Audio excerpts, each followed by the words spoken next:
Hello भाइयों, आप सभी का फिर से स्वागत है मेरे एक नए वीडियो में। आज हम देखेंगे कि संख्याओं का एलसीएम कैसे निकालते हैं। तो सबसे पहले एलसीएम के बारे में कुछ जान लेते हैं। एलसीएम का फुल फॉर्म होता है लिस्ट कॉमन मल्टीपल, ठीक है। और इसका मतलब ये होता है कि वह छोटी से छोटी संख्या जो दी हुई संख्याओं से डिवाइड हो जाए, यानी कि इन संख्याओं से डिवाइड होने वाली सबसे छोटी संख्या कौन सी होगी। तो कैसे निकालेंगे, तो इसका पहला मेथड ये होता है जो हम पढ़ते आ चुके हैं। 2 3 4 ऐसे लिख लेते हैं, फिर ऐसे लगा देते हैं डंटी।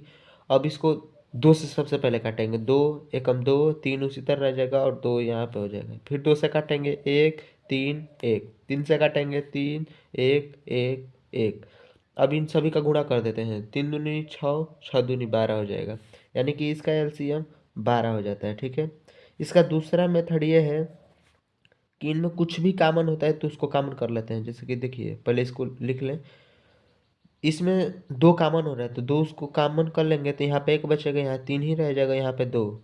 अब इनमें कुछ भी कॉमन नहीं हो रहा है, यानी कि ये सिर्फ अभाज्य संख्याएं बच रही है, ठीक है। तो अब इन सभी का गुणा कर देते हैं जिससे हमारा एलसीएम आ जाता है। जो दो तिया छः, छः कम छः, छः दूनी 12, हमारा एलसीएम फिर से 12 आ गया, ठीक है। फिर एक और एग्जाम्पल ले लेते हैं, जैसे कि 5 10 25, ठीक है।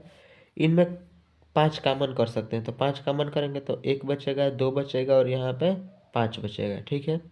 अब हम लोग देख सकते हैं कि ये सारी संख्याएं को प्राइम है, यानी कि इनमें कुछ भी कॉमन नहीं है, तो सभी का गुणा कर लेंगे। पाँच दूनी 10, 10 एकम 10 और 10 पाँचे 50, यानी कि इनका एलसीएम 50 हो जाएगा, ठीक है। इनका दूसरा मेथड ये है कि 5 10 25, ठीक।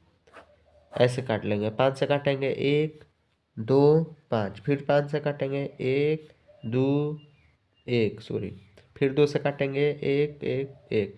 अब इन सभी का गुणा कर लेंगे, दो पाँचे 10, 10 पाँचे 50, हमारा एलसीएम फिर भी 50 ही आएगा। अगर आप लोग को ये वीडियो पसंद आए तो लाइक कीजिएगा, सब्सक्राइब कीजिएगा। मिलते हैं अगले वीडियो में, तब तक के लिए धन्यवाद।